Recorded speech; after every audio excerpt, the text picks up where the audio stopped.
মাননীয় শুভেন্দু জেঠু, আমি আপনাকে উদ্দেশ্য করে বলছি, সামনে বিধানসভায় ভোট। তো এই ভোটে কি বিজেপি সরকার আবার পুনরায় ক্ষমতা আসতে পারবে? তো হ্যালো বন্ধুরা, আমি সর্বি। আমি তোমাদেরকে কিছু কথা জানতে চাই যে আমাদের পুরো ফ্যামিলিরা কিন্তু বিজেপি সাপোর্ট করি। কি এটা নয় যে বিজেপি ক্ষমতায় আসার পরে আমরা সাপোর্ট করি, এর অনেক আগে থেকেই আমরা বিজেপি সাপোর্ট করি। বিশেষ করে আমার মা এই দলটা আসার আগে অনেক এই দলটার বিষয়ে অনেক কিছুই লড়াই করেছে। তো মানে আমার মা কোনো নেতা না যে বাইরে গিয়ে বন এলাকায় লড়াই করেছে, সেটা নয়। আমাদের এই আশেপাশেই যত লোকজন আছে আমাদের নিজস্ব এলাকায়, তো একটা টাইম কি আমার মা সবাইকে ধরে ধরে এমন করে বুঝিয়েছে যে আমরা পরিবর্তন চাই, পরিবর্তন আনতেই হবে, দলটা চেঞ্জ করা দরকার, আমাদের বিজেপি সরকারকেই আনা দরকার।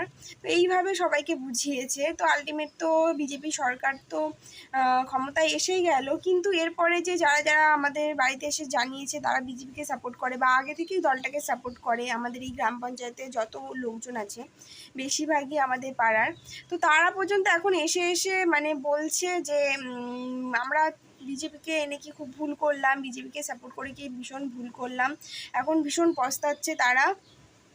আমাকে তো উদ্দেশ্য করে একদিন বলছে যে এত দূরে চলে গেল ভোট দিতে, তো এরাই এনেছে বিজেপি সরকারকে, এরকম ধরনের কথাও শুনতে হয়েছে। তারা মনে করছে যে তাদের তো ভীষণ একটা হ্যারাসমেন্ট হচ্ছে, তো সেই কারণ থেকে তাদের একটা ক্ষোভ জন্মাচ্ছে। তো তারা এই কারণটা যে এটা ভালোর জন্য কি খারাপের জন্য তারা কিন্তু এত কিছু জানতে আসছে না, তাদের তো হ্যারাসমেন্ট হচ্ছে। আর যে এই সরকার যে আসার পরে যে অন্নপূর্ণা ভাণ্ডারটা চালু করলো, তো এই অন্নপূর্ণা ভাণ্ডারে যারা মানে এখানকার নাগরিক তারা কিন্তু অনেকেই এই টাকাটা পায়নি। বিশেষ করে আমাদের যে গ্রাম পঞ্চায়েত এলাকা এখনও পর্যন্ত তৃণমূলের শাসনে আছে, তো সেই কারণে কি আমাদের এখানকার অনেক মেয়ে বউদের অ্যাকাউন্টে এই টাকাটা ঢোকেনি। কিন্তু এছাড়া যে অন্য এলাকায় যেখানে আগে থেকে বিজেপি শাসন, কিন্তু সেইখানে ঢুকে গেছে, এটা একটা ক্ষোভ। কিন্তু সেখানকার লোকই শুধু যে বিজেপিকে ভোট দিয়েছে তা না, আমাদের গ্রাম পঞ্চায়েতের বহু মানুষ কিন্তু বিজেপিকে সাপোর্ট করে, বহু মানুষ বিজেপিকে ভোট দিয়েছে। আমাদের এখানে ভীষণ বড় একটা প্রসেশনও বেরিয়েছিল বিজেপি জেতার পরে। তো সেখান থেকে যখন তাদের অ্যাকাউন্টেও ঢুকছে না আর এত কিছু ক্রাইটেরিয়া, তো তাদের একটা মনে ক্ষোভ জন্মাচ্ছে।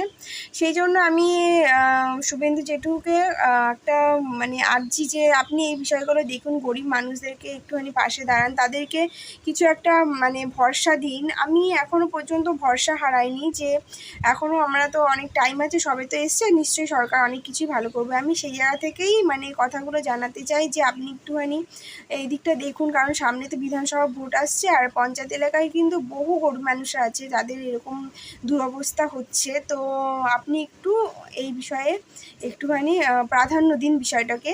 তো আমার কথাগুলো যদি সত্যি মনে হয়, ঠিক মনে হয়, তোমরা যদি এরকম পস্তাচ্ছ মানে বিজেপিকে ভোট দিয়ে, তো আমাকে অবশ্যই কমেন্ট করে জানিও আর একটা লাইক আর সাবস্ক্রাইব অবশ্যই করে দিও। টাটা।